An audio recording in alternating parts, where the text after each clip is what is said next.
Yes people, done with your break. आप लोगों का ब्रेक हो गया। ब्रेक के बाद आपका वापस से स्वागत है।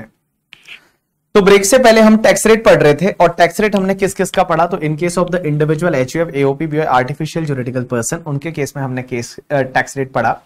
जनरल टैक्स रेट की बात कर रहे हैं तो in case of individual HUF, AOP, BOI, artificial juridical person, यहां पे up to 2,50,000 there is no tax और I can call it basic exemption. 2,50,000 to 5,00,000 5%, 5,00,000 to 10,00,000 like that is 20%, more than 10,00,000 30%. Senior citizen, resident individual age 60 years or more in previous year up to 3,00,000 there is no tax. 3,00,000 to 5,00,000 5%, 5,00,000 to 10,00,000 20%, more than 10,00,000 30%. अब एक चीज समझना है यहाँ पे, super senior citizen के case में up to 5,00,000 तक कोई भी टैक्स नहीं है। 5,00,000 to 10,00,000 20%, मोर देन 10,00,000 30%। यहां पे सरचार्ज की हम बात कर रहे थे। तो सरचार्ज में मैंने क्या बताया आपको कि अगर टोटल इनकम है that is net taxable income आपका अप टू 5,00,000 है, सॉरी अप टू 50,00,000 है, then there is no surcharge at all. Up to 50,00,000 there is no surcharge at all. But guys, if it is more than 50,00,000 up to 1 crore, then surcharge is 10% on the tax. Means whatever tax on that tax, just add the 10%. If that your total income is more than 1 crore up to 2 crore, just add the 15%. If it is more than 2 crore up to 5 crore, just add the 25%. And more than 5 crore, just add the 37% as a surcharge. And health and education cess is 4%. अब एक चीज समझना बेटा, ये जो higher surcharge है ना 25% and 37%, this surcharge, ये जो सरचार्ज है, ये सरचार्ज बेसिकली निर्मला सीतारमण जी ने लाया। निर्मला सीतारमण जी ने, पहले सरचार्ज हुआ करता था मैक्सिमम 15%, मैक्सिमम 15% वो सरचार्ज। लेकिन बेटा ये जो 25% का रेट का सरचार्ज है एंड 37% की रेट पे सरचार्ज है, ये सरचार्ज जो लाया ये निर्मला सीतारमण जी ने लाया। निर्मला सीतारमण जी ने इन 2019 में लाया।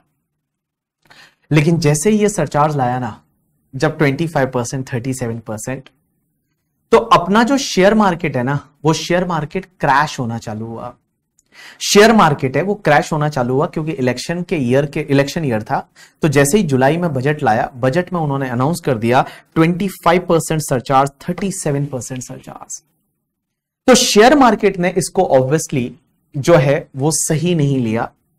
Many people are earning crores of rupees from the share market.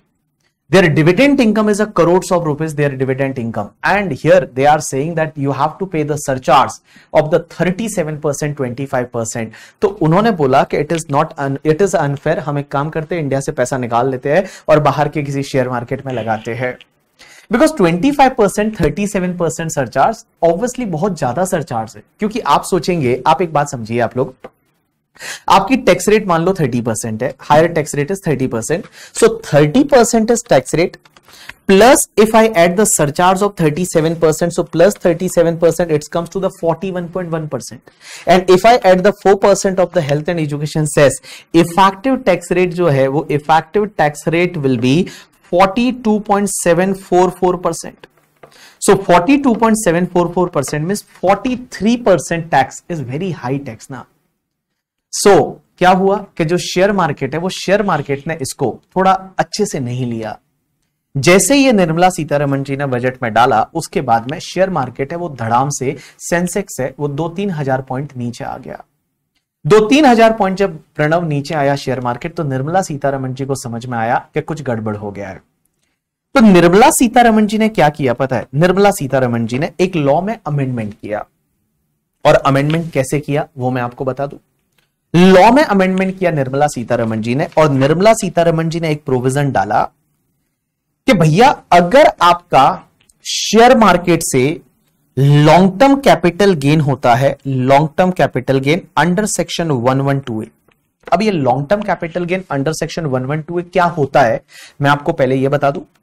Long term capital gain under section 112A क्या होता है कि अगर आपका लॉन्ग टर्म कैपिटल गेन है ऑन द इक्विटी शेयर या इक्विटी ओरिएंटेड म्यूचुअल फंड की यूनिट्स या यूनिट्स ऑफ बिजनेस ट्रस्ट, और अगर आपने एसटीटी पे किया है, तो मैं बता दूं ये लॉन्ग टर्म कैपिटल गेन है ना, ये टैक्सेबल होता है only at the rate 10% in excess of 1 lakh rupees. तो in excess of 1 lakh rupees it is taxable at the rate 10%, means 10% है वो टैक्स रेट है करके, ठीक है, टैक्स रेट है। अब एक बात समझना, एक और होता है short term capital gain 111A। ये short term capital gain 111A है, ये आपका टैक्सेबल होता है 15% की रेट से। उसके बाद जो डिविडेंड की इनकम होती है, वो डिविडेंड की इनकम आपकी टैक्सेबल होती है as per normal tax rate. भाई जो आपका नॉर्मल टैक्स रेट है वो नॉर्मल टैक्स रेट से टैक्सेबल हो जाता है। अब एक बात समझना, शेयर मार्केट से नॉर्मली 3 टाइप की इनकम हो सकती है। मींस आपने शेयर्स बेचे और लॉन्ग टर्म कैपिटल गेन हुआ तो ये इनकम हो सकती है, शॉर्ट टर्म हुआ तो ये हो सकती है, और आपको डिविडेंड मिल सकता है।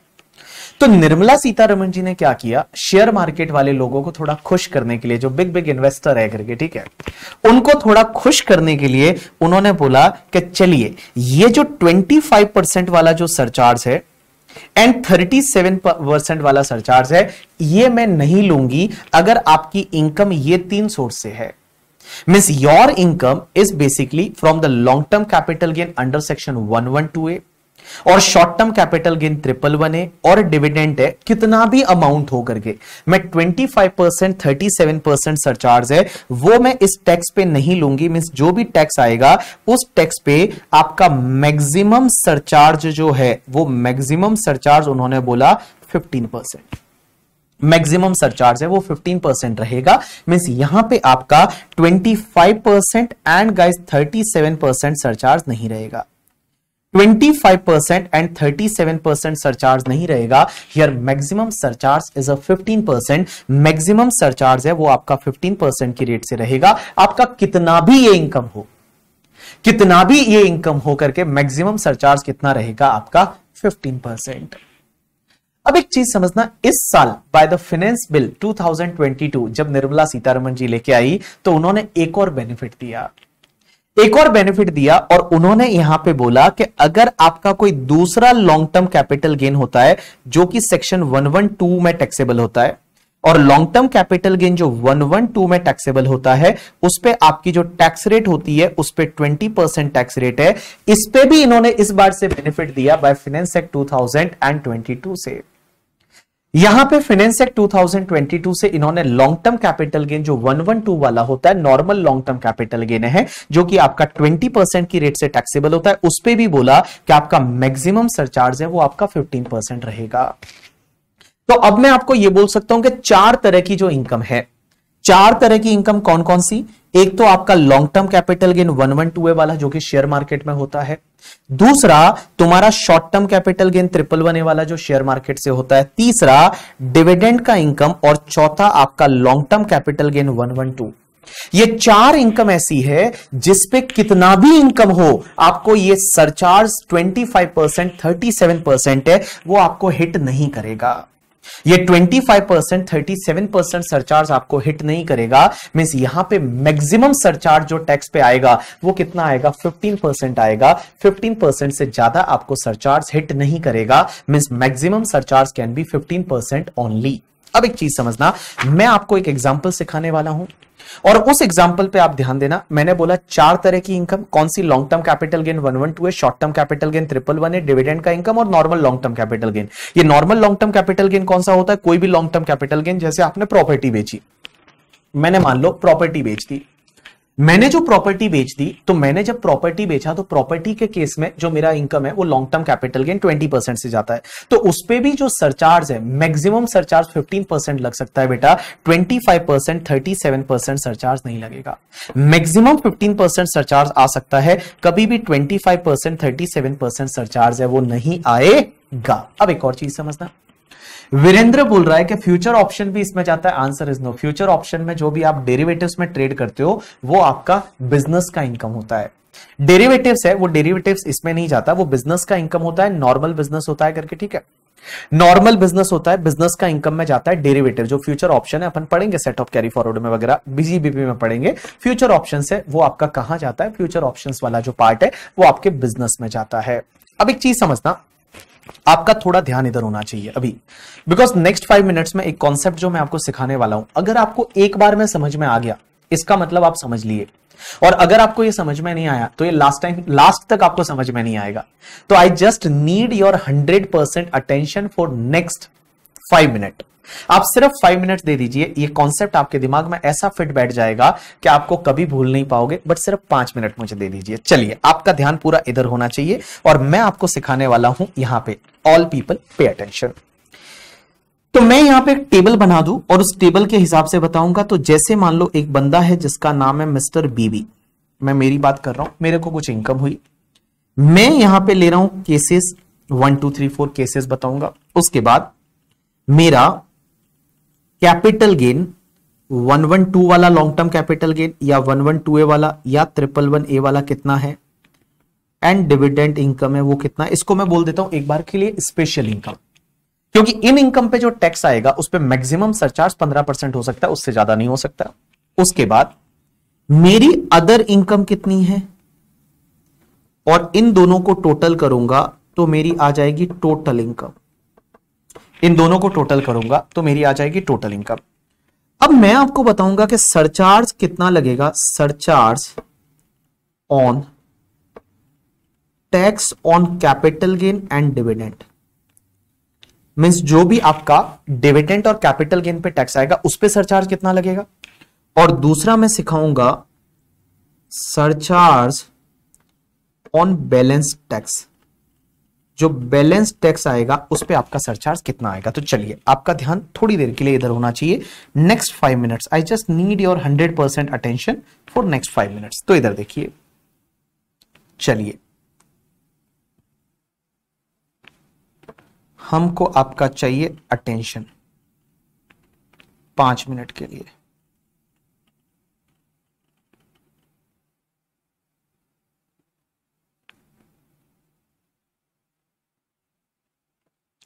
और आप खुद ही आंसर करेंगे, बहुत ही इजी है, आप खुद आंसर करेंगे। इधर देखिए, आप खुद ही आराम से आंसर करेंगे। चलिए इधर देखिए, सबसे पहले केस नंबर 1, जैसे फॉर एन एग्जांपल कोई पर्सन है मिस्टर बीबी और मैं मेरी बात कर रहा हूं। मेरे केस में हुआ क्या कि मेरे केस में मान लो मेरा capital gain and dividend 20 lakh है और मेरी अदर इनकम है वो भी 25 लाख है। अदर इनकम 25 लाख है, तो मेरी टोटल इनकम हो गई कितनी, 45 लाख। और मेरी जब टोटल इनकम 45 लाख है तो सरचार्ज नहीं आएगा। आंसर इज नो, सरचार्ज नहीं आएगा। तो यहां पे कोई भी सरचार्ज नहीं आएगा because my total income is only 45 lakh. Surcharge is applicable only if your total income is more than 50 lakh, then only surcharge is applicable, otherwise surcharge not applicable. अब एक बात समझिए, यहां सरचार्ज नहीं आएगा। दूसरा एग्जांपल, मान लो सर मेरा यहां कैपिटल गेन जो है और डिविडेंड का इनकम है वो 40 लाख है, मेरी अदर इनकम है वो 50 लाख है, तो टोटल कितना हुआ, टोटल कम्स टू 90 लाख। तो देखो 90 लाख जब है ना मेरा टोटल इनकम, तब तक तो कोई दिक्कत ही नहीं है, क्योंकि 90 लाख अगर मेरा टोटल इनकम है तो उस केस में सरचार्ज कितना आना चाहिए। मैंने यहां बताया income is more than 50 lakh up to 1 crore, तो सरचार्ज आपका 10% आएगा। तो जो आपका टैक्स कैपिटल गेन पे कैलकुलेट करोगे, डिविडेंड की इनकम पे कैलकुलेट करोगे, उस पे भी सरचार्ज 10% आएगा और बाकी वाले टैक्स पे भी सरचार्ज 10% आएगा। बिकॉज 10% 15% तक तो कुछ भी करने की जरूरत नहीं। क्या हमको लिखना है? Answer is no, there is no need to write, just focus here only. देखो अगर आपका इनकम 90 लाख है तो उस केस में सरचार्ज 10% है, वो 10% तो लगेगा ही ना। आंसर इज यस, 10% लगेगा। मैं बोल रहा हूं 25-37 नहीं लगेगा, means 25% and 37% will not be applicable, but otherwise 10 और 15% है, वो 10 और 15% तो लगेगा ही ना। Answer is yes. चलिए अब एक और बात समझना, तीसरा एग्जांपल ध्यान देना। हम मेरा मान लो यहां पे कैपिटल गेन डिविडेंड है वो 90 लाख है, कैपिटल गेन डिविडेंड है वो 90 लाख है, और अदर इनकम है वो मेरा 80 लाख है। अदर इनकम मेरा 80 लाख है, तो टोटल हो गया 1 करोड़ एंड 70 लाख। 1 करोड़ एंड 70 लाख। अब एक बात समझिए, जब 1 करोड़ 70 लाख है तो 1 करोड़ से तो ज्यादा ही है, एंड अप टू 2 करोड़ है, तो सरचार्ज कितना आना चाहिए? 15%। तो कैपिटल गेन डिविडेंड पे जो टैक्स आएगा उस पे भी आप सरचार्ज कितना लेंगे? 15%। और उसके बाद जो बैलेंस इनकम पे भी सरचार्ज आएगा वो आप 15%। तो 15% तक तो कोई दिक्कत नहीं है। यहां 15% है, वो 15% तक आपकी कोई भी दिक्कत नहीं है। अब एक और चीज समझना, एक नेक्स्ट पार्ट बड़ा इंटरेस्टिंग, पे अटेंशन। अब मान लो फॉर एन एग्जांपल आपका कैपिटल गेन एंड डिविडेंड है, that is the 2 crore and 10 lakh. Capital gain dividend is 2 crore and 10 lakh, and guys your other income is 2 crore and 20 lakh. Other income is 2 crore and 20 lakh. So total comes to, can I say that 4 crore and 30 lakh? Total comes to 4 crore and 30 lakh. अब मुझे एक बात बताइए, when your income is cross the 2 crore, then surcharge is 25%. Surcharge is 25%. Because here we have discussed that if your income is more than 2 crore, up to 5 crore, then surcharge should be 25%. So here guys, your surcharge should be 25%. But just we have discussed that in case of capital gain, this capital gain and dividend income, whatever the tax, on that tax maximum surcharge can be 15%. So can I say that यहाँ पे आपका जो surcharge on the tax on capital gain और dividend वाला जो रहेगा, उस पे आपका maximum surcharge कितना लगेगा? 15%. Maximum surcharge 15%. एंड सर जो अदर इनकम बचा आपका, अदर इनकम पे जो टैक्स है, वो अदर इनकम पे टैक्स, जो अदर इनकम 2 करोड़ 20 लाख है, उस पे जो टैक्स आएगा, उस टैक्स पे आपका कितना सरचार्ज रहेगा? 25%। अदर इनकम पे जो टैक्स आएगा उस पे आप 25% सरचार्ज ऐड करिए, बट कैपिटल गेन और डिविडेंड का इनकम जो रहेगा उस पे जो टैक्स आएगा उस पे मैक्सिमम सरचार्ज इज 15%। यहां पे कोई डाउट नहीं है, यहां तक कोई दिक्कत नहीं है, लेकिन मैं जो अभी समझाने जा रहा हूं वहां पे आप फोकस करिए। चलिए नेक्स्ट पॉइंट, एग्जांपल नंबर 5। हुआ क्या, जैसे मान लो आपका कैपिटल गेन डिविडेंड वगैरह मिला के 90 लाख है, this is the 90 lakh, and here it is 1 crore 70 lakh, 1 crore 70 lakh. So 1 crore 70 lakh and 90 lakh total comes to the 2 crore and 60 lakh. ऐसा बोल दो, 2 करोड़ एंड 60 लाख, या 2 करोड़ एंड 60 लाख। अब मुझे एक बात बताइए, बड़ा इंटरेस्टिंग पार्ट यहां पे, नहीं 15% 2 बार कैसे लगेगा प्रणव? 15% यहां पे ये वाले जो इनकम है इस पे जो टैक्स आएगा उस टैक्स पे 15%, और ये वाले अमाउंट पे जो टैक्स आएगा उस अमाउंट पे 25%, लास्ट वाले एग्जांपल में।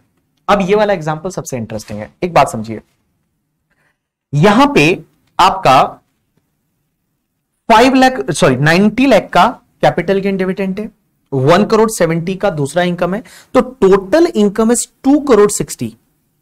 तो when total income is 2 crore 60, तो मैं बोलूं यहां सरचार्ज 25% आना चाहिए, लेकिन what ever the tax on the capital gain and dividend, can I say that on capital gain and dividend your maximum surcharge can be 15%, maximum surcharge can be 15%, but what about the tax on other income? Now guys, here tax on other income you will calculate on 1 crore 70 lakh. अब यहां पे एक चीज ध्यान दीजिए, मेरी तरफ देखिए, मेरी तरफ देखिए, मुझे एक बात बताइए, your total income is 2 crore 60 lakh, that is more than 2 crore, but क्या ये टोटल इनकम 2 करोड़ से ज्यादा है? इसमें क्या इस कैपिटल गेन डिविडेंड की वजह से है या नहीं है? मुझे ये बताइए, क्या ये कैपिटल गेन और डिविडेंड की वजह से, कैपिटल गेन एंड डिविडेंड की वजह से ये आपकी इनकम 2 करोड़ से ज्यादा है या नहीं? आंसर इज यस, बिकॉज अगर आप ये कैपिटल गेन डिविडेंड को हटा देते हैं तो आपकी इनकम कितनी है? सिर्फ 1 करोड़ 70 लाख है, 1 करोड़ 70 लाख है।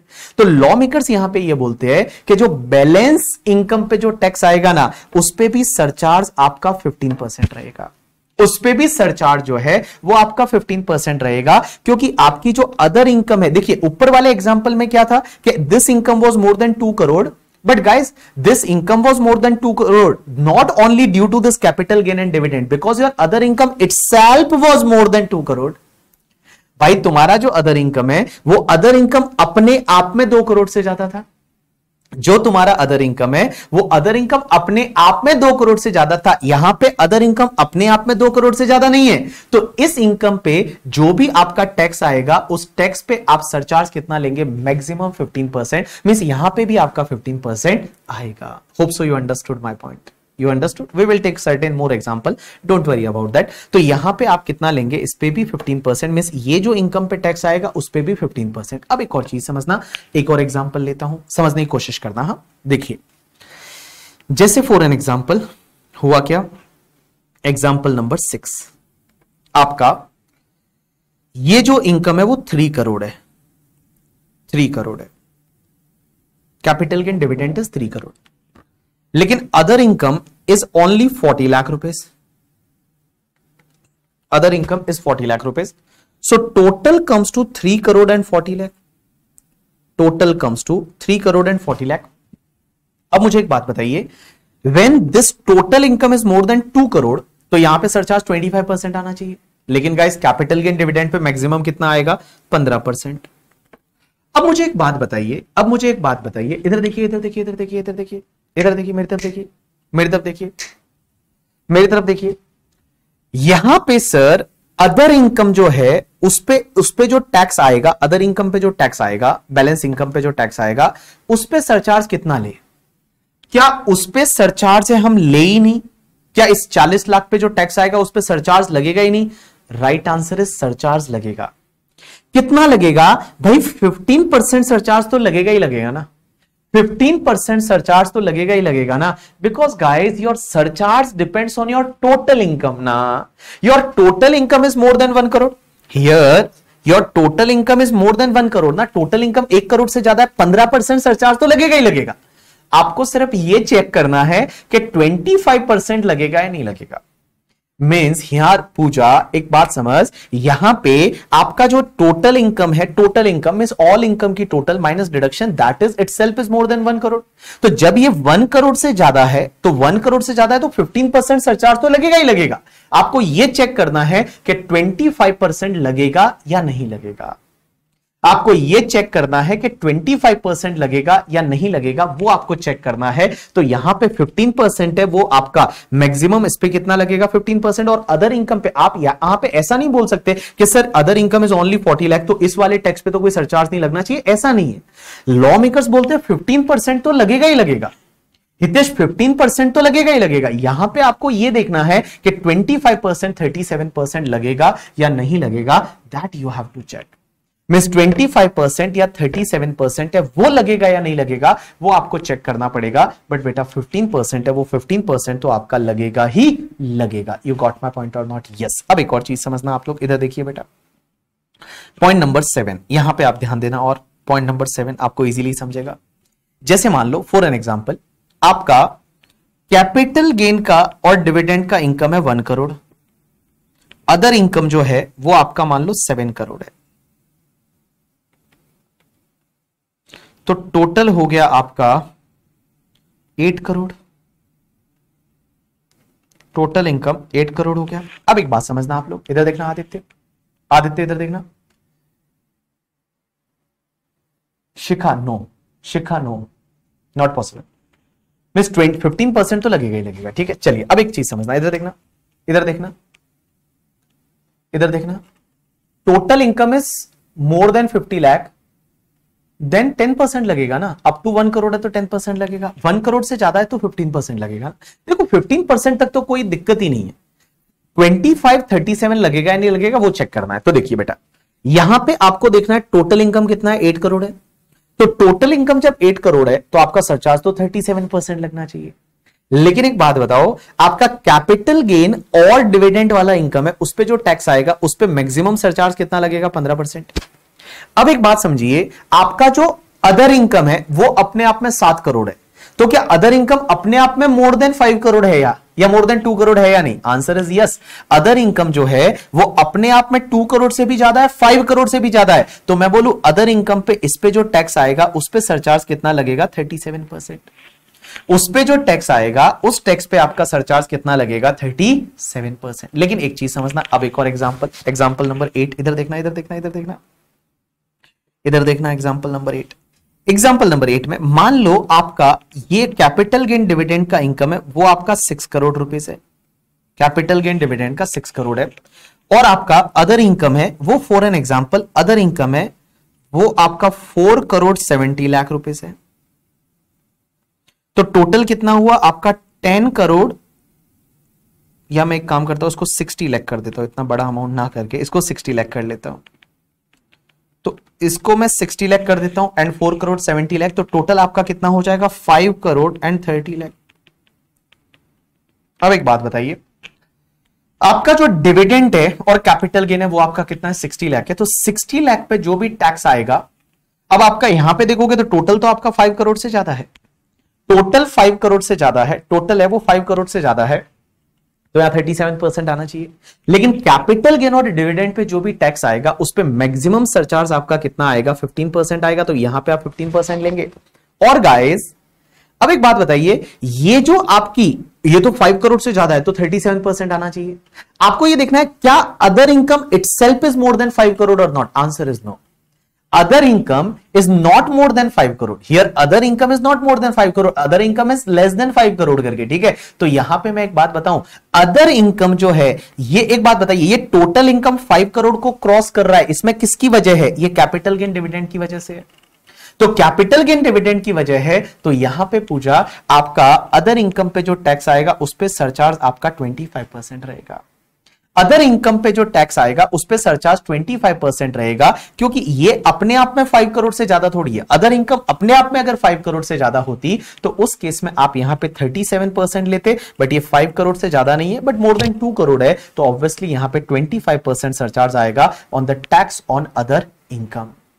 यू गॉट माई पॉइंट और नॉट? यस। अब एक और चीज समझना, आप बोलोगे यहां पे श्रेष्ठ बोल रहा है कि सर ये 60 लाख है तो इस पे क्यों 10% नहीं ले रहे? अरे भाई बाबू एक बात बता, तेरे को हमेशा टोटल इनकम देखना है ना, टोटल इनकम तो 1 करोड़ से ज्यादा है ना श्रेष्ठ।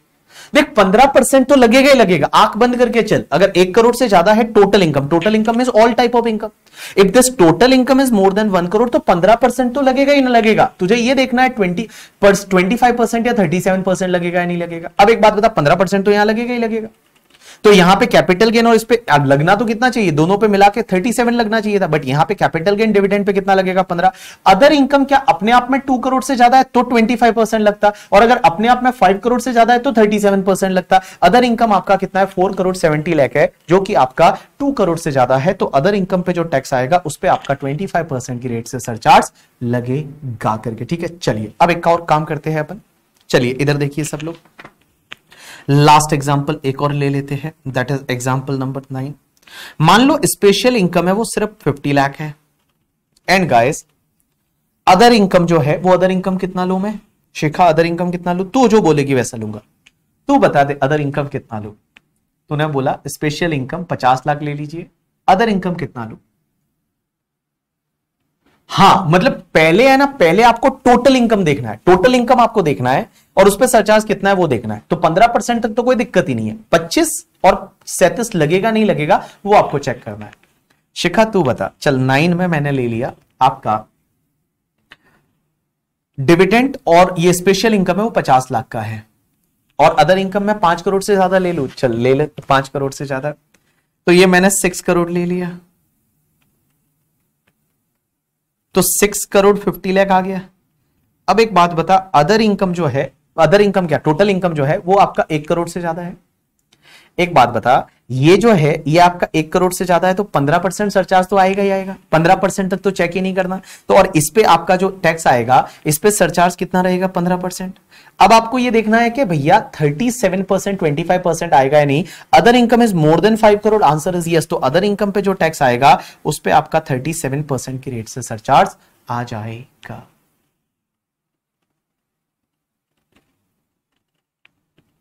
हम्म 15% एंड 37%। अरे पूजा, चलिए अब मैं आपको देता हूं एग्जांपल, आप मुझे बताएंगे। अब मैं आपको एग्जांपल देता हूं, आप मुझे बताएंगे, ठीक है। चलिए एग्जांपल नंबर 10, एग्जांपल नंबर 10, ये आपका 70 लाख है, ये आपका 70 लाख, और बेटा ये आपका मान लो 90 लाख है। आप बताइए 70 और 90 कितना होता है टोटल, 1 करोड़ और 60 लाख। आप बताइए स्पेशल रेट वाला जो है वो आपका 70 है, अदर आपका 90 है, टोटल आपकी इनकम 1,60,00,000 है। आप मुझे बताइए कितना कितना सरचार्ज लगेगा, स्पेशल रेट्स के टैक्स में कितना लगेगा और नॉन स्पेशल रेट्स में कितना लगेगा, बताइए।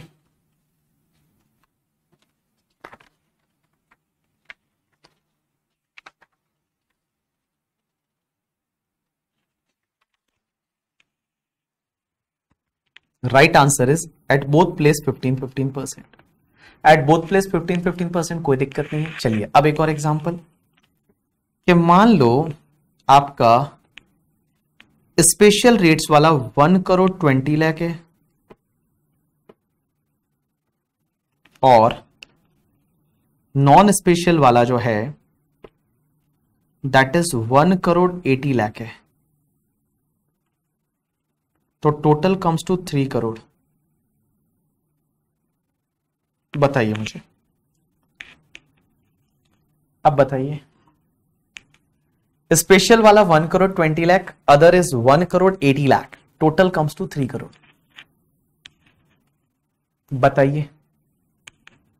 Right answer is here also in the both the cases 15%, कोई दिक्कत नहीं है। Here also both the cases 15%, both the cases 15%, in this case also.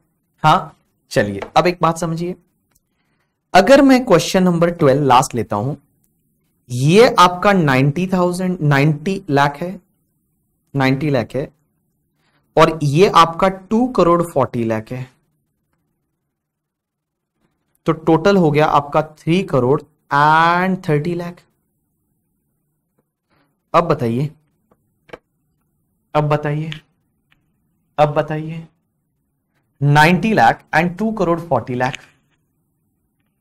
तो यहां पे मैं बताऊं, जो पहला वाला इनकम पे जो टैक्स आएगा उस पे आपका 15%, इसमें तो कोई दिक्कत ही नहीं है।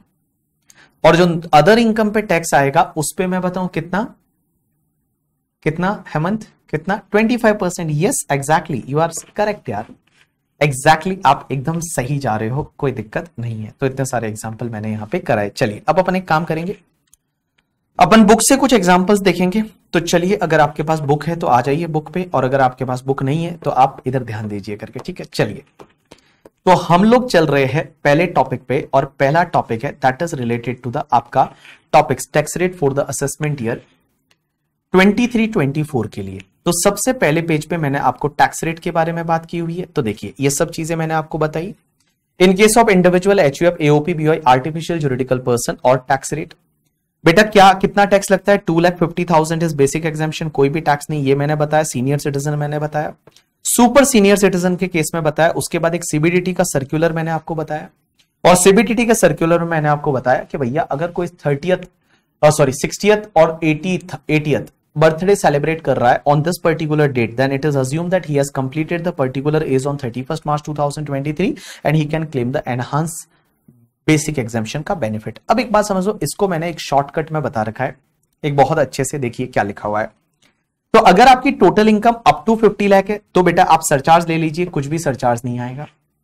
टोटल इनकम अगर 50 लाख से ज्यादा है, अप टू 1 करोड़ तक है, तो उस केस में आपका सरचार्ज 10% है, इस पे भी कोई दिक्कत नहीं है। लेकिन अगर टोटल इनकम 1 करोड़ से ज्यादा है, अप टू 2 करोड़ तक है, तो 15% सरचार्ज, यहां तक कोई दिक्कत नहीं है, यहां तक कोई दिक्कत नहीं है। अब एक बात समझिए, अगर आपका डिविडेंड है या कैपिटल गेन है, ये तीनों कैपिटल गेन और डिविडेंड, ये डिविडेंड कैपिटल गेन वगैरह ये भी 2 करोड़ से ज्यादा है करके, ठीक है। तो आप एक काम करिए, डिविडेंड और कैपिटल गेन जो है उस पे आप मैक्सिमम 15% सरचार्ज ही लेंगे उसके टैक्स पे। लेकिन आपकी जो रिमेनिंग टोटल इनकम है वो मान लो 2 करोड़ से ज्यादा है बट अप टू 5 करोड़ है, रिमेनिंग टोटल इनकम है वो 2 करोड़ से ज्यादा है, अप टू 5 करोड़ है। तो एक बात बताओ, रिमेनिंग टोटल इनकम अगर आपका 2 करोड़ से ज्यादा है, अप टू 5 करोड़ है, तो मैं बताऊं कैपिटल गेन और डिविडेंड है उस पे तो 15% सरचार्ज आएगा, बट रिमेनिंग इनकम पे जो टैक्स आएगा उस पे आपका 25% सरचार्ज आएगा। बट रिमेनिंग इनकम अपने आप में 5 करोड़ से ज्यादा है, तो रिमेनिंग इनकम पे जो सरचार्ज आएगा टैक्स पे वो आपका 37% आएगा। यहां पे मैंने इजी लैंग्वेज में भी बता के दे रखा है करके, ठीक है, कि इसका कैसे समझ सकते हैं। तो in any case surcharge on dividend and capital gain, ये तीन है, shall not exceed the 15%, maximum surcharge can be 15%। assessee will never be hit with the surcharge of 25% merely because such dividend or capital gain push his total income into exceeding 2 crore but up to 5 crore brackets। but the remaining total income is less than 2 crore rupees. Assessee will be hit by surcharge of 25% on his remaining total income only if the remaining total income itself is more than the 2 crore. Likewise, assessee will never be hit with the surcharge of 37% merely because due to his other income that total income exceeding the 5 crore rupees. But suppose other income itself is more than 5 crore, then he will be hit by the surcharge of the 37%. और जो मैंने आपको यहाँ example लिखवाए, similar example मैंने यहां पे create करके 15 एग्जाम्पल दे रखे, तो जिससे आपको समझ में आ जाएगा। चलिए आप एक काम करेंगे, अभी कुछ क्वेश्चन करेंगे जो मैं आपको यहां से बता रहा हूं, और वो क्वेश्चन है इसी कॉन्सेप्ट से रिलेटेड जो मैंने आपको कॉन्सेप्ट अभी सिखाया है। आप क्या करेंगे, आपके पास अगर सॉफ्ट कॉपी है तो आप मोबाइल में या कंप्यूटर पे सॉफ्ट कॉपी खोल दीजिए। मींस इसका जो सॉफ्ट कॉपी 50 पेजेस तो आपको स्टार्टिंग में मिले हुए, अगर आपका पहला बैच है तो वो वाला आप सॉफ्ट कॉपी खोल दीजिए, और आप क्या करेंगे, पहले क्वेश्चन को रीड करेंगे, और क्वेश्चन को रीड करने के बाद आप रफ में सॉल्यूशन करेंगे, और रफ में आप देखेंगे कि टैक्स कितना आ रहा है, सरचार्ज कितना आ रहा है, फिर आप सॉल्यूशन को देखेंगे।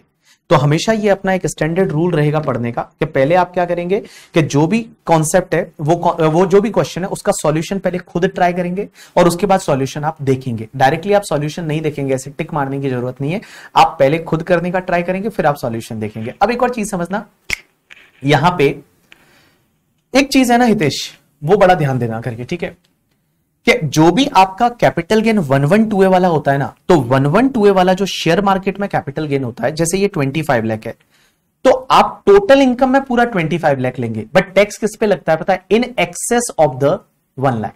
इन excess of the 1 lakh, 1 lakh तक टैक्स नहीं लगता, 1 लाख के ऊपर वाले पे टैक्स लगता है, और 1 लाख के ऊपर वाले पे 10% की रेट से टैक्स लगता है। तो जैसे ये 25 लाख है, तो 25 लाख पे 10%, तो 2,50,000 आना चाहिए था, नहीं। आप देखेंगे यहाँ टैक्स है वो आपका 2,40,000 है, बिकॉज जो टैक्स है वो 1 लाख पे नहीं लगता। LTCG 112A, ये जो शेयर मार्केट का लॉन्ग टर्म कैपिटल गेन होता है 112A वाला, उस पे बेटा आपका जो है वो 10% जो क्या बोलते हैं टैक्स रेट है, वो पूरे अमाउंट पे नहीं है, इन एक्सेस ऑफ द 1 लाख है, वो आपका यूज होता है। तो आप एक काम करेंगे, यहां से एग्जाम्पल नंबर 1 जो दे रखा है, उसके बाद में एग्जाम्पल नंबर जो 2 दे रखा है, एंड उसके बाद में एग्जाम्पल नंबर 4 दे रखा है। ये 3 एग्जाम्पल आप करेंगे, थर्ड को थोड़ी देर के लिए आप छोड़ दीजिए। एग्जाम्पल नंबर 1, 2 एंड 3, ये 3 एग्जाम्पल आप करिए, मैं आपको 4-5 मिनट का टाइम देता हूं। हाँ हाँ, कॉम्पैक्ट 1 आपको मिलने वाला है, that is still under the printing, because last 31st तक के जो अमेंडमेंट है that is applicable for your examination. So वो कॉम्पैक्ट 1 इसलिए मैंने बाकी रखा था, तो वो आपको मिल जाएगा। आप मुझे 5-6 दिन दीजिए, 5-6 दिन आप मैनेज कर सकते हैं इस चीज से, कोई दिक्कत नहीं है। आप बुक वहां से देखिए सॉफ्ट कॉपी, और आप क्वेश्चन को चेक करिए। तो question number 1, question number 2 and question number 4, ये 3 क्वेश्चन फटाफट फटाफट मुझे करके बता दीजिए, और बोल दीजिए कि सर हो गया। करिए question number 1, 2 and 4।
Yes people, done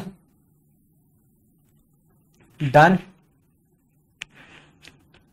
done done done done. Question number, अब एक बात समझता, क्वेश्चन नंबर 3 जो है, ये क्वेश्चन मैंने बनाया है, अभी तक ऐसा कोई क्वेश्चन आईसीआई ने दिया नहीं है, बट अगर ऐसा क्वेश्चन आता है तो कैसे करना है, तो ये क्वेश्चन हैंडमेड है, क्वेश्चन नंबर 3। अब एक बात समझना, क्वेश्चन नंबर 3 क्या बोलता है, कॉम्पैक्ट में ऐसे, उर्वी एक बात बताना वापस, तो एग्जाम्पल 2 में कंफ्यूज हो गई। एग्जाम्पल 2 में ये बोलती है कि अदर इनकम जो है उस पे 15% सरचार्ज क्यों लिया, अदर इनकम तो ओनली जो है उस पे 1 करोड़ है तो उस पे तो 10% आना चाहिए। ना ना बाबू, ऐसा नहीं ना बेटा, ऐसा कैसे? एक बात बता, तुझे टोटल इनकम देखना है, तो टोटल इनकम है वो तो अपने आप में 1 करोड़ से ज्यादा है ना, तो 1 करोड़ से ज्यादा है तो 15% तो आएगा ही आएगा सरचार्ज। ओ बेटा जी देखो, आपका 1, अगर ये 1 करोड़ से ज्यादा है तो आपका 15% तो आएगा ही आएगा। 25, 37 है या नहीं, वो आपको देखना है।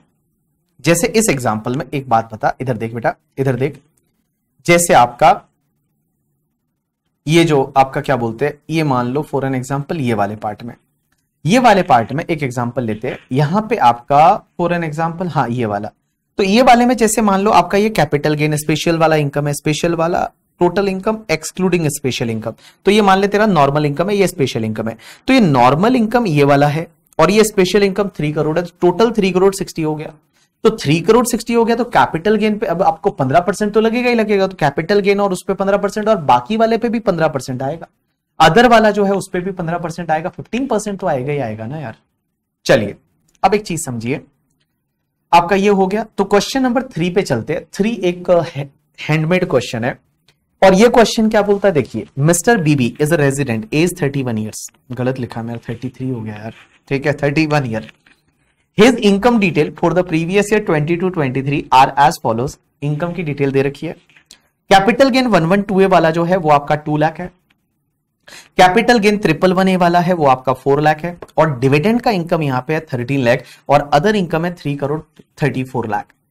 अब एक बात समझिए, सबसे पहले आपको बोला है टैक्स लायबिलिटी कैलकुलेट करना है, ये इंडिविजुअल है, तो एक बात समझिए, सबसे पहले अगर मैं टैक्स निकालने जाता हूं तो एलटीसीजी जो 112A वाला है वो 2 लाख है, टैक्स कितने पे लगेगा, सिर्फ 1 लाख पे, तो 10,000 आ जाएगा, इसमें कोई दिक्कत नहीं है।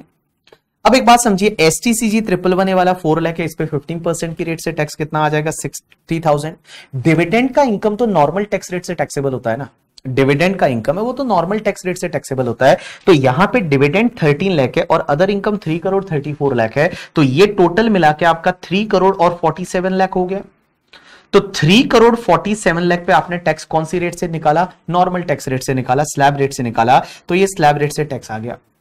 अब एक बात समझिए, ये आपका टोटल टैक्स आ गया, लेकिन एक चीज समझना, यहां पे आपको सरचार्ज है वो कैसे लगेगा, तो बड़ा सिंपल है, देखो सरचार्ज जो है वो कैपिटल गेन वाला जो इनकम है, कैपिटल गेन वाला जो टैक्स आया, ये 2 टैक्स, इस पे सरचार्ज कितना लगेगा, मैक्सिमम 15%। अब यहां पे ये तो आपका 3 करोड़ 53 लाख है टोटल इनकम, तो 1 करोड़ से ज्यादा है, तो भी बेटा यहां पे 2 करोड़ से ज्यादा है, तो भी कैपिटल गेन डिविडेंड पे मैक्सिमम सरचार्ज कितना आएगा, 15%। तो ये जो तुम्हारा 10,000 एंड 60,000 है, इस पे तो आपका कितना आया, 10,500, 15% लिया, 15% आपने कैसे लिया, यहां पे 70,000 मल्टीप्लाई बाय 15%।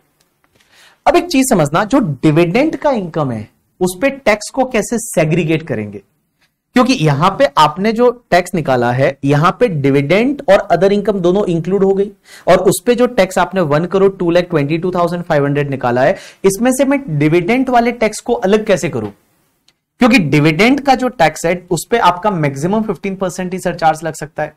तो मैं क्या करूंगा, यहां पे प्रोपोर्शनेट बेसिस पे टैक्स है वो डिविडेंड का ले लूंगा। प्रोपोर्शनेट बेसिस कैसे लूंगा, क्या देखिए, मेरा 1 करोड़ 2,22,500 का टैक्स है जो कि 3 करोड़ 47 लाख पे है, तो आपका 13 लाख का प्रोपोर्शनेट टैक्स कितना आ गया, 13 लाख का आपका प्रोपोर्शनेट टैक्स कितना आ गया।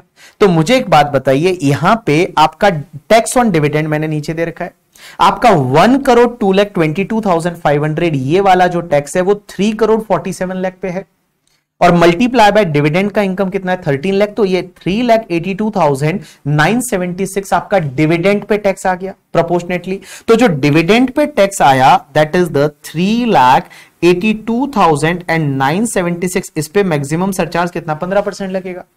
तो इस पे ये 15% मैंने ले लिया 57,446। अब एक बात बताइए, मेरी बैलेंस इनकम कितनी बची, बैलेंस टैक्स कितना बचा। तो बैलेंस टैक्स में एक बात बताओ, मेरी बैलेंस टोटल इनकम कितनी है। तो अगर मैं ये 347 है total income, net taxable income balance, इसमें से मैं डिविडेंड को हटा देता हूं, तो डिविडेंड को हटाता हूं तो ये अपने आप में 334 हो जाएगा। तो 334 itself it is more then the 1 crore, itself it is more then the 2 crore, 2 crore से भी ज्यादा है तो 25% सरचार्ज आएगा। तो अब तुम्हारा 334 पे जो बैलेंस टैक्स रहेगा, बैलेंस टैक्स कैसे निकालोगे कि 1 करोड़ 2,22,500, 1 करोड़ 2,22,500 का टैक्स था, इसमें से डिविडेंड वाला टैक्स है वो 382,976 था, तो बैलेंस कितना बचेगा दैट इज 98,39,524। इस पे आपका 25% की रेट से सरचार्ज आ जाएगा और फिर आप ऐड करोगे हेल्थ एंड एजुकेशन सेस, तो आपका यहां पे नेट टैक्स पेबल है वो आपका आ जाएगा। सो दिस क्वेश्चन अगर एग्जाम में आता है तो आपको ऐसे करना है, अगर डिविडेंड का इनकम भी दे रखा है, क्योंकि डिविडेंड पे भी मैक्सिमम सरचार्ज आपको जो लगता है वो आपका कितना लग सकता है 15% की रेट से लग सकता है। तो डिविडेंड का टैक्स क्योंकि स्लैब रेट से जाता है, तो डिविडेंड को अलग कैसे करोगे, डिविडेंड के टैक्स को तो आप क्या करेंगे प्रोपोर्शनेट बेसिस पे लेके उसको अलग करेंगे। So this is the completion of your 4 question. यहां पे आपके ये 4 क्वेश्चन है ये कंप्लीट हो जाते है करके, ठीक है। एक बार आपको चाहिए तो चौथा क्वेश्चन एक बार वापस देख लीजिए, मुझे 1 मिनट का टाइम दीजिए, उसके बाद अपन कंटिन्यू करते हैं अगले कॉन्सेप्ट के साथ।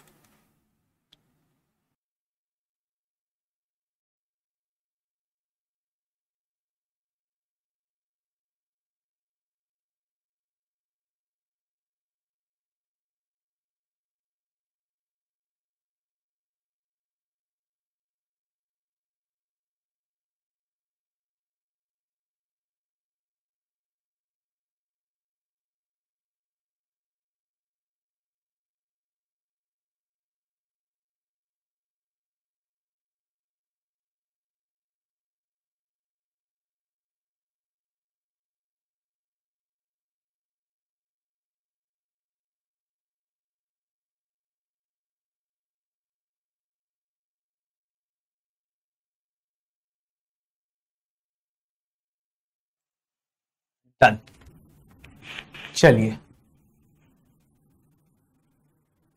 Sir point number 13 is similar to example number 2। Point number 13 ये वाला, बट ये बेटा 13 जो है इसमें अलग अलग दे रखा है। पहले यहां पे ये अदर इनकम है, मैंने पढ़ाते टाइम इधर स्पेशल रेट की इनकम ये दे दी है, स्पेशल रेट की इनकम ये, तू कौन सा 13 बोल रही है जो मैंने लिखवा है उसमें, इसमें 13 है ही नहीं। अगर इसमें 13 बोल रही है तो 13 सही तो किया है। इसमें एक बात समझ, ये अदर इनकम है, टोटल इनकम एक्सक्लूडिंग ये अदर इनकम है और ये स्पेशल रेट्स का इनकम है। तो एक बात समझ, 13 में आपका स्पेशल रेट्स का इनकम कितना है 1 करोड़ है, तो स्पेशल रेट का इनकम 1 करोड़ है इस पे, और ये तुम्हारा कितना 3 करोड़, टोटल 4 करोड़ हुआ तो 15% तो लगेगा ही। तो आपका स्पेशल रेट्स की इनकम पे 15% और other income itself is more than 2 crore ना। ओ बाबू जिनल दीदी, यहां पे जो ये 3 करोड़ है other income itself is more than 2 crore ना, तो उस पे 25% आएगा ना। सही तो किया है, काय को कंफ्यूज हो रही है। चलिए अब अपन आगे चलते हैं और हम पढ़ते हैं tax rate in case of the company. Sir company के केस में क्या टैक्स रेट है, तो चलिए अब अपन पढ़ते हैं that is tax rate in case of company. So all people just focus here, we are going to start with the tax rates for company. Company के लिए क्या टैक्स रेट है, तो कंपनी जो है वो कंपनी 2 तरीके की होती है, one is the domestic company and one is the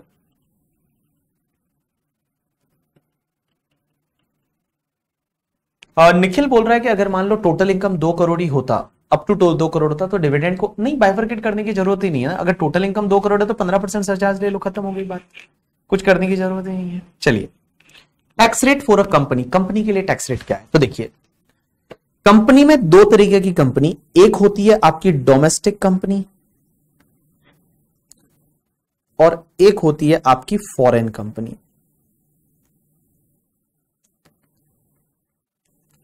अब आप बोलेंगे डोमेस्टिक कंपनी किसको बोलेंगे, फॉरेन कंपनी किसको बोलेंगे, आगे पढ़ेंगे डिविडेंड वाले टॉपिक में, ठीक है, वहां मैं बताऊंगा डोमेस्टिक कंपनी किसको बोलना है, फॉरेन कंपनी किसको बोलना है। अब एक चीज समझना, डोमेस्टिक कंपनी के केस में टैक्स रेट क्या है। तो मैं अगर टैक्स रेट की बात करूं तो टैक्स रेट में एक चीज ध्यान रखना, फॉरेन कंपनी के केस में तो 40% का टैक्स रेट है, फ्लैट 40% टैक्स रेट। लेकिन डोमेस्टिक कंपनी के केस में दो पार्ट। अगर डोमेस्टिक कंपनी का जो टोटल टर्नओवर है या ग्रॉस रिसिट उस कंपनी का इज अप टू 400 करोड़, अगर मींस वो 400 करोड़ तक है, 400 करोड़ से ज्यादा नहीं है, कौन से ईयर का, in previous year 2021, previous year 2021 का जो टोटल टर्नओवर है या ग्रॉस रिसिट है वो अप टू 400 करोड़ है, तो उस केस में डोमेस्टिक कंपनी के केस में बेटा टैक्स रेट रहेगा आपका 25%। और अगर उस पर्टिकुलर केस में नहीं आते हैं, मींस अदरवाइज में आप आ जाते हैं, ये कंडीशन सेटिस्फाइड नहीं होती है, तो डोमेस्टिक कंपनी का जो टैक्स रेट रहेगा दैट इज द 30%। तो देखिए मैंने क्या बोला, tax rate for the company, general tax rate पढ़ रहे हैं आज। तो जनरल टैक्स रेट में डोमेस्टिक कंपनी का टैक्स रेट क्या होगा, दो पार्ट, डोमेस्टिक कंपनी का टर्नओवर या gross receipt is up to 400 crore in the previous year 2021 में, अगर अप टू 400 करोड़ है तो tax rate is 25%, otherwise tax rate is 30%। In case of foreign company tax rate is 40%। Foreign company के case में tax rate है वो आपका 40% है। अब एक चीज समझना है, यहां पे क्वेश्चन यहां पे ये आता है कि सर एक बात बताइए, डोमेस्टिक कंपनी के केस में ये लोग बोल रहे हैं कि भैया डोमेस्टिक कंपनी के केस में आपको ये देखना पड़ेगा कि टर्नओवर प्रीवियस ईयर 2021 का अप टू 400 करोड़ है, तो उस पर्टिकुलर केस में टैक्स रेट 25% है। वाई 2021? टर्नओवर 2021 का रेफरेंस क्यों दे रहे हैं ये लोग? आपको टर्नओवर के लिए अगर बोलना भी था तो आप इस ईयर का बोलते भाई, आप इस ईयर का बोलते टर्नओवर कि चलिए अपन कौन से ईयर के लिए टैक्स निकाल रहे हैं, हम टैक्स निकाल रहे हैं प्रीवियस ईयर 22-23 के लिए। तो मेरा क्वेश्चन आप सब लोगों से यह है कि लॉ मेकर्स ने ऐसा क्यों बोला, यहां पे रेफर जो किया वो प्रीवियस ईयर आपका 2021 के टर्नओवर से रेफर क्यों किया है, कोई मुझे बता सकता है? एनीवन?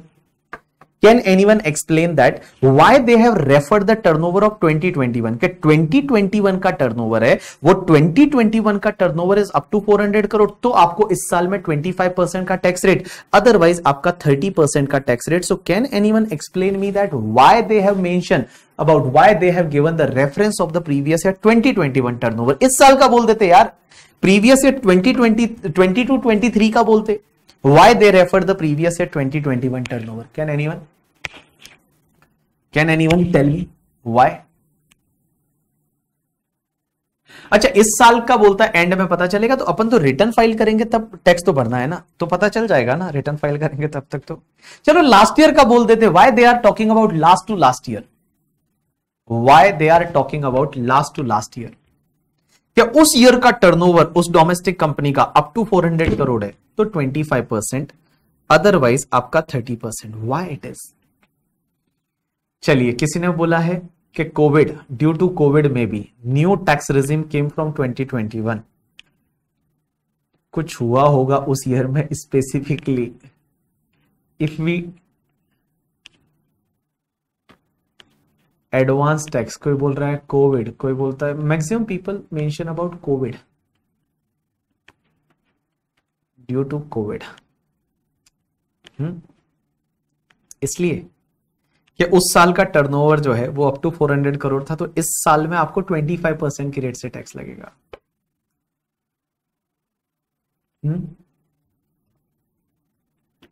रीजन इज बीइंग, इसका जो रीजन है वो रीजन मैं आपको बता दूं, election, no election was in 19 ना। रीजन इज बीइंग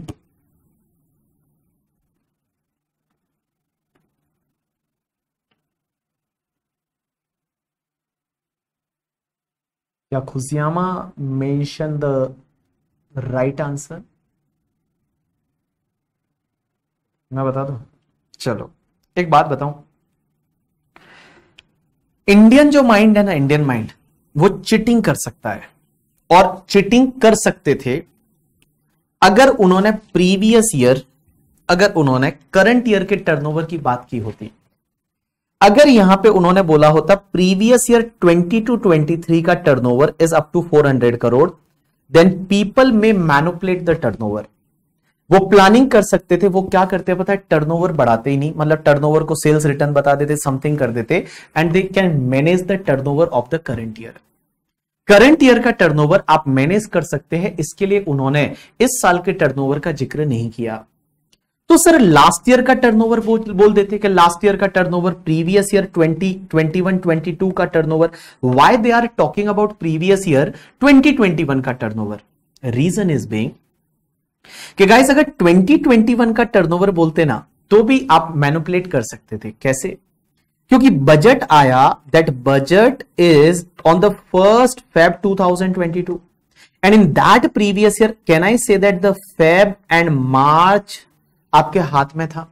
अगर 1st Feb 2022 को on this date if Nirmala Sitharaman ji announce that कि previous year 21-22 turnover is up to 400 crore, then up to 400 crore, then your tax rate will be 25%. So company can manipulate the turnover within 2 months because they have the Feb and March month. So Feb and March में पता चल जाता। इसके लिए उन्होंने क्या बोला, आप चेक करिए प्रीवियस ईयर 2021 का टर्नओवर, और 2021 का टर्नओवर जो है वो अगर आपका अप टू 400 करोड़ है तभी आपको 25% की टैक्स रेट का बेनिफिट मिलेगा।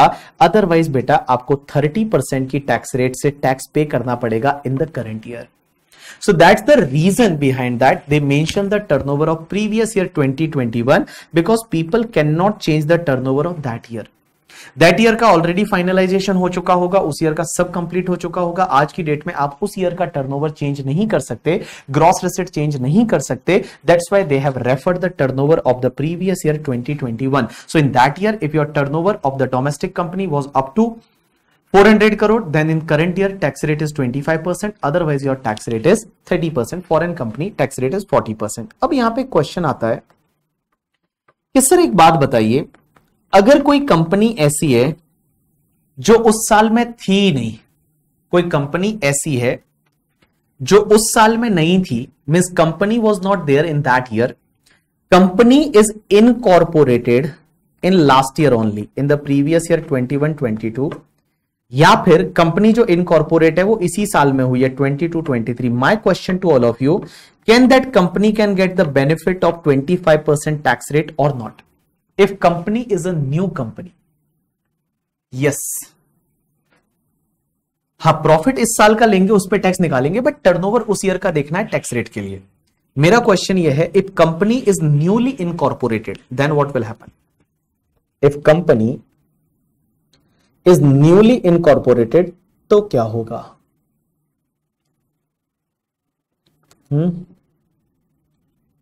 बताइए बताइए बताइए। 30% और 25%, न्यूली इनकॉर्पोरेटेड। आपने ऑफिस में क्या किया है? किसी ने ऑफिस में किया है वो बताना, मैंने ऑफिस में किया है। किसी ने ऑफिस में किया है? आजकल ऑफिस में तो 115 BAA ले लेते हैं, 22% वाली, 22% प्लस वो। हाँ, क्या 25% का बेनिफिट मिलेगा या नहीं मिलेगा? If in that year company was not in existence, उस ईयर में कंपनी एग्जिस्टेंस में थी नहीं, कंपनी एग्जिस्टेंस में ही लास्ट ईयर आई या करंट ईयर में आई? किसने किया है ऑफिस में? बोलता है डमी है, डमी। हाँ, ऑफिस में तो 22% वाली ले लेते हैं। हाँ, वो तो ऑफिस में तो क्या करते हैं, 115 BAA में ऑप्शन है, 22% टैक्स पर। बट एक बात बताओ, इन this case if company was not exist in that year, तो टैक्स रेट है वो 30% लगना चाहिए, 25% का बेनिफिट नहीं मिलेगा। Because in finance act they have used the language is that total turnover or gross receipt of that year is up to 400 crore, then only there is a tax rate of 25%, otherwise 30%. But guys there may be alternative view in the market. बहुत सारे लोग ऐसा बोल सकते हैं, dispute कर सकते हैं, इस पे लड़ाई कर सकते हैं, बोलते हैं ऐसे कैसे, it is a beneficial provision so SSC should get that beneficial provision, SSC को इसका बेनिफिट मिलना चाहिए, इसको लेके लोग डिस्प्यूट कर सकते हैं मार्केट में करके, ठीक है। क्या आईसीआई ने आज तक इस पे कभी क्वेश्चन पूछा? एक बार आईसीआई ने क्वेश्चन पूछा था और आईसीआई ने वहां पे 30% की टैक्स रेट लिया था।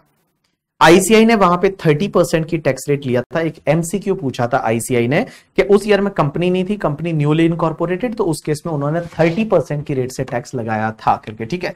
30% की रेट से टैक्स लगाया था, 30% की रेट से टैक्स लगाया था। तो आप क्या करेंगे, अगर एग्जाम में ऐसा क्वेश्चन आता है तो आप 30% की रेट से टैक्स लगा लीजिए, अगर नई कंपनी है तो, बट आप ऑल्टरनेटिव में लिख लीजिए करके, ठीक है, कि there may be alternative view may be possible in this particular case since company was not incorporated in that year, so we can assume that year turnover is up to 400 crore, so we can take the benefit of 25%। आप alternatively लिख के आ सकते हैं, कोई दिक्कत नहीं, but MCQ का अगर क्वेश्चन है तो आपको 30% की रेट से टैक्स लेना है। अब एक बात समझना, एक कॉन्सेप्ट आता है दैट इज द सरचार्ज, जो अपन इतनी देर से पढ़ रहे हैं। एक चीज समझना, सरचार्ज के केस में, सर कंपनी के केस में भी सरचार्ज लगेगा क्या? Answer is yes. तो देखिए बेटा, कंपनी की अगर मैं बात करूं तो कंपनी के केस में सरचार्ज कैसे लगता है?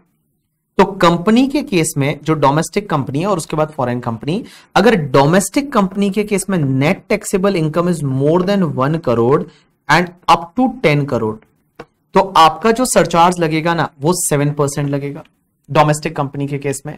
एंड गाइस, अगर आपकी नेट टैक्सेबल इनकम है वो मोर देन 10 करोड़ है तो सरचार्ज लगेगा वो 12% लगेगा डोमेस्टिक कंपनी के केस में। एंड फॉरेन कंपनी के केस में 2% एंड 5%, फॉरेन कंपनी के केस में 2% एंड 5%। तो देखिए सरचार्ज कैसे लगेगा कंपनी के केस में।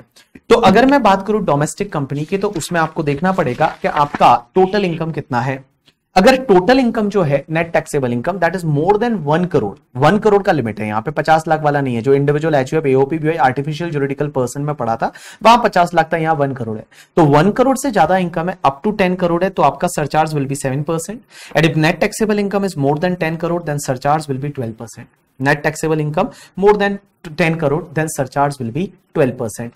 But in case of the foreign company there is a 2% surcharge and 5%. Net taxable income more than 1 crore up to 10 crore then 2%, and if it is more than 10 crore then 5%. There may be a question in your mind कि sir why in case of foreign company that surcharge rate is less as compared to domestic company? Because guys, foreign company tax rate itself is more than like 30%. Here it is tax rate itself is 40%. So when tax rate itself is 40% then obviously यहाँ पे आपका जो surcharge है उसका rate उन्होंने कम रखा है करके, ठीक है। चलिए अब एक और चीज समझना, क्या हेल्थ एंड एजुकेशन सेस लगेगा? Answer is yes. Here also health and education cess at the rate 4%। So in case of domestic company as well as foreign company health and education cess आपको 4% लग जाएगा। अब एक चीज समझना, next part पे चलते हैं। लॉ मेकर्स बोलते हैं कि अगर कोई भी पार्टनरशिप फर्म है या लोकल अथॉरिटी है, पार्टनरशिप फर्म या लोकल अथॉरिटी या limited liability partnership, so partnership firm, local authority, limited liability partnership firm, so firm include LLP as well as local authority. Sir इनके केस में tax कैसे लगेगा? तो इनके केस में बेटा जो टैक्स रेट है ना वो टैक्स रेट फ्लैट 30% है, मींस कोई स्लैब रेट नहीं है। कंपनी के केस में भी कोई स्लैब रेट नहीं था, यहां पे भी कोई स्लैब रेट नहीं है। तो partnership firm, local authority and limited liability partnership, इसके केस में आपका टैक्स रेट है वो आपका 30% लगेगा, that is the flat tax rate of 30%। लेकिन एक चीज समझना, यहां क्या सरचार्ज लगेगा? आंसर इज यस, यहां सरचार्ज लगेगा। बट सरचार्ज कितना लगेगा पता है? Flat 12% surcharge if net taxable income is more than 1 crore. तो नेट टैक्सेबल इनकम आपका 1 करोड़ से ज्यादा है तो उसमें सरचार्ज लगेगा कितना? 12% की रेट से। सो टैक्स रेट है वो 30% है, सरचार्ज तभी लगेगा जब आपका नेट टैक्सेबल इनकम 1 करोड़ से ज्यादा है। कौन सी रेट से सरचार्ज लगेगा? 12% की रेट से सरचार्ज लगेगा। अब एक चीज समझना, हेल्थ एंड एजुकेशन सेस कितना लगेगा? तो हेल्थ एंड एजुकेशन सेस है वो आपका 4% सब जगह। अब एक चीज समझना, अगर कोई भी कोऑपरेटिव सोसाइटी है, कोऑपरेटिव सोसाइटी है, तो कोऑपरेटिव सोसाइटी के केस में यहां पे बेटा टैक्स रेट कैसा होता है? एक स्लैब रेट होता है, बट स्लैब रेट छोटू सा स्लैब रेट है। कैसे है? अगर कोऑपरेटिव सोसाइटी की जो टोटल इनकम है net taxable income up to 10,000 है, 10,000 तक है, तो उस केस में आपका 10% की रेट से टैक्स लगेगा। And if it is more then 10,000 तो उस केस में 10,000 से लेके 20,000 तक का इनकम है, उस पर 20% की रेट से टैक्स लगेगा, और 20,000 रुपीज से जितना भी ज्यादा इनकम रहेगा बेटा उस पर आपका 30% की रेट से टैक्स लगेगा इन केस ऑफ कोऑपरेटिव सोसाइटी। तो कोऑपरेटिव सोसाइटी के केस में क्या होगा, कोऑपरेटिव सोसाइटी के केस में क्या होगा, नेट टैक्सेबल इनकम जो है आपका 10,000 तक है उस पर 10%, 10,000 से 20,000 है उस पर 20%, मोर देन 20,000 है उस पर 30%। अब एक और चीज समझना, क्या यहां पे सरचार्ज लगेगा, आंसर इज यस, यहां पे सरचार्ज लगेगा एट द रेट 12%। जो सरचार्ज है वो 12% लगेगा if net taxable income is more than 1 crore. Means 1 crore से ज्यादा जब नेट टैक्सेबल इनकम है तो उस केस में आपका बेटा यहां पे 12% की रेट से आपको सरचार्ज लग जाएगा। तो मैंने बोला कोऑपरेटिव सोसाइटी के केस में सरचार्ज लगेगा 1 करोड़ से ज्यादा इनकम है तो कौन सी रेट से, 12% की रेट से, और आपका हेल्थ एंड एजुकेशन सेस है वो आपका 4% की रेट से आ जाएगा। आपके होमवर्क ये है कि कोऑपरेटिव सोसाइटी किस में आएगी वो आप मुझे बताओगे, एज वेल एज ट्रस्ट कौन से पर्सन में आएगा वो आप मुझे बताओगे। निखिल बोल रहा है कि सर एनटीआई कैसे डिटरमाइन होगा, तो एनटीआई तो डिटरमाइन कैसे होगा, दैट ऑब्वियसली आप 5 हेड की टोटल की इनकम उसमें से आप डिडक्शन को लेस करिए, जो बचेगा वो NTI, that is net taxable income. तो एनटीआई कैसे डिटरमाइन होगा, वो तो आप 5 हेड की टोटल करोगे उसमें से डिडक्शन लेस करोगे, जो बचेगा that is called your net taxable income. ऐसे आप एनटीआई डिटरमाइन करेंगे। चलिए अब एक चीज समझना, मेरे को अगर आपको आज कोई भी आके बोलता है, आपको आके अगर कोई भी बोलता है, कोई भी पर्सन अगर आपको आके बोलता है कि अगर वो बिजनेस कर रहा है और उसको कोई एंटिटी बनानी है तो आप क्या सजेस्ट करोगे, बिजनेस करना सबसे सस्ता किसमें है टैक्स वाइज, क्योंकि आज आपने टैक्स रेट पढ़ी है, नॉर्मल टैक्स रेट, ये इंडिविजुअल एचयूएफ एओपी बीओआई पढ़ा आपने सबसे पहले, उसके बाद आपने कंपनी पढ़ा, उसके बाद लोकल अथॉरिटी पार्टनरशिप फर्म पढ़ा, एलएलपी पढ़ा। मुझे एक बात बताइए सबसे सस्ता क्या पड़ता है, अगर किसी की इनकम बहुत होने वाली है, मान लो 5 करोड़ से ज्यादा इनकम है, तो सबसे सस्ता क्या पड़ता है कि भाई ये इसमें बिजनेस कर लो, दैट इज द सस्ता, means which is more beneficial to to do the business in the company or as a proprietor or a partnership firm। आप क्या सजेस्ट करते हो, हाँ आप क्या सजेस्ट करोगे, what you will suggest। Suppose आपके पेरेंट्स ही बिजनेस करना चाहते हैं तो आप उनको क्या सजेस्ट करोगे।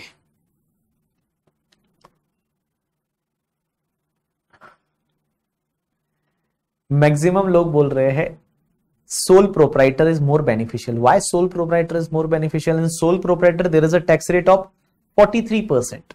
How it is more beneficial?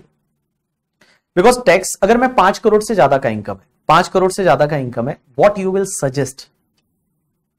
Sole proprietor is not advisable because your tax rate will be 43%, 42.744%, because highest surcharge लगेगा बिजनेस की इनकम पे। तो आपका 30% plus 37% plus 4%, so it comes to 42.744%। Many people advise that sir go with the company। Many people advise that go with the company because in company tax rate will be either 25%, assume we have not discussed till now special tax rate हमने अभी तक discuss नहीं किया है, 22%, 15%, वो छोड़ दीजिए आप। अगर आप कंपनी में जाते हैं तो आपका इफेक्टिव टैक्स रेट कितना रहेगा, अगर आप 25% लेते हैं तो 25% और income is more than 5 crore तो 7% सरचार्ज लगेगा, plus health and education cess 4%, it's comes to 27.82%। और अगर आप 30% का रेट लेते हैं तो 30% का रेट है प्लस आप 7% प्लस आप 4%, it's comes to the 34%। 34%। Sai Karthi says that we will go with the company because many people will share the risk। Oh, great। 33%, मतलब कंपनी के केस में it's comes to either 28%, so 25 plus 7% plus 4%, it's 28% or 33%। Sanprit says that we will go with the firm। अगर मैं बताऊं ना logically, अगर मेरे से आके कोई बंदा पूछता है कि sir I am having the more than 5 crore income, in which constitution I should do the business, normally I suggest कि you should go with the partnership firm. Why partnership firm? Because partnership firm में क्या चीजें है ना, क्या partnership firm में अगर मान लो आपको ऐसा कोई ब्रांड क्रिएट नहीं करना है करके, ठीक है, अगर आपको कोई ऐसा ब्रांड क्रिएट नहीं करना है या ऐसा कोई कंपनी का कॉन्स्टिट्यूशन नहीं चाहिए, then I always suggest either go with the normal partnership firm or limited liability partnership firm, because partnership firm में आपका कितना टैक्स आएगा? पार्टनरशिप फर्म में टैक्स रेट इज 30%, तो 30% plus 12% comes to 33.6%। Highest surcharge मैंने ले लिया बिकॉज इनकम 1 करोड़ से ज्यादा है, आपका 12% surcharge plus 4% health and education cess, so it's comes to the 34.944%। Now आप मुझे ये बोलोगे कि वाई सर यहां पे in case of partnership firm your effective tax rate जो आ रहा है वो इफेक्टिव टैक्स रेट आ रहा है 34.944%, but in case of company it was only 25%, 28%, effectively 28%। Why you are suggesting the firm? Reason is being, एक बात समझिए, अगर आपको पैसा विड्रॉ करना है, आपको पैसा यूज करना है अपने फायदे के लिए, अपने लिए यूज करना है, प्रॉपर्टीज वगैरह खरीदनी है, तो आप कंपनी से पैसा निकाल नहीं सकते। कंपनी से पैसा आप एक ही फॉर्म में निकाल सकते हो, that is in the form of dividend, और dividend is taxable in hands of share holder. Dividend is taxable in hands of share holder. Dividend है वो टैक्सेबल होता है शेयर होल्डर के हाथ में, पूरा डिविडेंड आपके हाथ में टैक्सेबल हो जाएगा। और जब टैक्सेबल, एक तो कंपनी टैक्स भरेगी अपनी इनकम पे 28%, और वो डिविडेंड अगर देती है तो डिविडेंड वापस शेयर होल्डर के हाथ में टैक्सेबल हो जाता है एज नॉर्मल टैक्स रेट। तो आप समझिए यहां तो डबल टैक्सेशन हो जाएगा, बहुत ज्यादा टैक्स आ जाएगा। तो अगर मैं बात बताऊं, मैं बीबी वर्चुअल की मैं बात करता हूं, तो बीबी वर्चुअल अगर कंपनी है तो कंपनी से मैं पैसा नहीं निकाल सकता, कंपनी से मैं पैसा नहीं निकाल सकता। और पैसा अगर मुझे चाहिए तो मैं कैसे निकालूं पैसा? मान लो मुझे घर खरीदना है, मैं पैसा नहीं निकाल सकता कंपनी से, मैक्सिमम मैं रेम्यूनरेशन के फॉर्म में निकालूंगा, तो remuneration is obviously taxable in my hand, वो तो टैक्सेबल होगा वापस मेरे हाथ में, ठीक है। रेम्यूनरेशन नो डाउट उधर अलाउ भी होगा, बट मेरे हाथ में टैक्सेबल होगा। बट अगर मान लो मुझे ज्यादा पैसा निकालना है तो मैं डिविडेंड के फॉर्म में निकालूंगा, तो डिविडेंड के फॉर्म में जब मैं पैसा निकालूंगा तो dividend is again taxable in my hand. So logically अगर मैं बोलूं, अगर छोटा बिजनेस है, फैमिली बिजनेस है, और आपको लगता है कि आपकी इनकम 5 करोड़ से ज्यादा है, always firm is a more beneficial, because firm में क्या होता है, आप 35% टैक्स भर दो फर्म की इनकम पे, फिर आपका share in profit in hands of partner is totally exempt. मैं जो प्रॉफिट हुआ उसका मैं शेयर जो लूंगा वो मेरे हाथ में टोटली एग्जेम्प्ट है, उस पर कोई भी टैक्स भरने की जरूरत नहीं। आपने 35% एक बार टैक्स भर दिया, उसके बाद जो आपका शेयर इन प्रॉफिट है, that share in profit is totally exempt in hands of the partner. Partner जो है वो पार्टनर के हैंड में आपका शेयर इन प्रॉफिट है वो एग्जेम्प्ट होता है। इसके लिए अगर मैं मेरी बात करूं, अगर मान लो कोई बीबी वर्चुअल है, हमारी इतनी इनकम है नहीं करके गरीब लोगों की, बट मान लो अगर मान लो हमारे जैसा कोई बिजनेस है, तो हमारे जैसे केस में हमको कोई ऐसे कंपनी बना के कोई जरूरत है नहीं, हम पार्टनरशिप फर्म में भी कर सकते हैं। So I should advise for the partnership firm, but अगर आपको ऑब्वियसली कुछ ऐसा स्टार्टअप बनाना है वगैरह तो आपको कंपनी के फॉर्मेशन में जाना चाहिए। अदरवाइज अगर आपके फैमिली बिजनेस है, आपके पेरेंट्स कभी पूछते हैं कि यार क्या करें, किसमें बिजनेस करें, 5 करोड़ से ज्यादा इनकम है वगैरह है, तो उस केस में you can suggest them the partnership firm करके, ठीक है। चलिए, हाँ, and firm is very limited compliance also. Yes, कोई कंप्लायंस ही पार्टनरशिप फर्म में तो कंप्लायंस ही नहीं है। आप सोचिए कोई कंप्लायंस ही नहीं है, पार्टनरशिप फर्म को रजिस्टर्ड करने की जरूरत नहीं है, पार्टनरशिप फर्म को रजिस्टर्ड करने की भी जरूरत नहीं है। पार्टनरशिप फर्म है वो, उसको रजिस्टर्ड कराने की भी जरूरत नहीं है, there is no register, only deed बना दिया आपने, अप्लाई कर दिया पैन कार्ड के लिए, 5 मिनट में पार्टनरशिप फर्म बन जाती है। तो इसके लिए पार्टनरशिप फर्म ऐसे छोटे बिजनेसेस के लिए, and if income is high then we suggest the partnership firm करके, ठीक है। बट ऑब्वियसली आप ऑल्टरनेटिवली कंपनी के साथ भी जा सकते हो, बट अगर कंपनी में ये है कि आप पैसा विड्रॉ नहीं कर पाओगे, आपको प्रॉफिट निकाल नहीं सकते, आप प्रॉफिट निकालना है तो वो डिविडेंड माना जाएगा और डिविडेंड टैक्सेबल हो जाएगा, तो प्रॉफिट निकाल नहीं सकते। चलिए डन, आज के लिए इतना बहुत है, बाकी कल कंटिन्यू करेंगे। तो आज के लिए इतना बहुत है। आज मैंने टैक्स रेट आपको पढ़ाया और साथ साथ में मैंने आपको ये कॉन्सेप्ट पढ़ाया जिसमें ये 4 तरह की इनकम ऐसी है जिस पे आपको हायर सरचार्ज नहीं लगता है करके, ठीक है। चलिए बाय, टेक केयर। आज के लिए इतना बहुत है, कल कंप्लीट करते हैं इस टॉपिक को और कल नया टॉपिक कल चालू भी कर लेंगे, ठीक है। चलिए बाय, आज के लिए इतना बहुत है।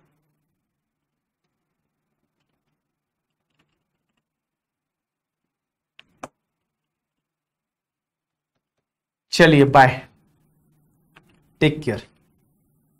ऋषि, कल मिलते हैं शाम को, ठीक है। चलिए बाय।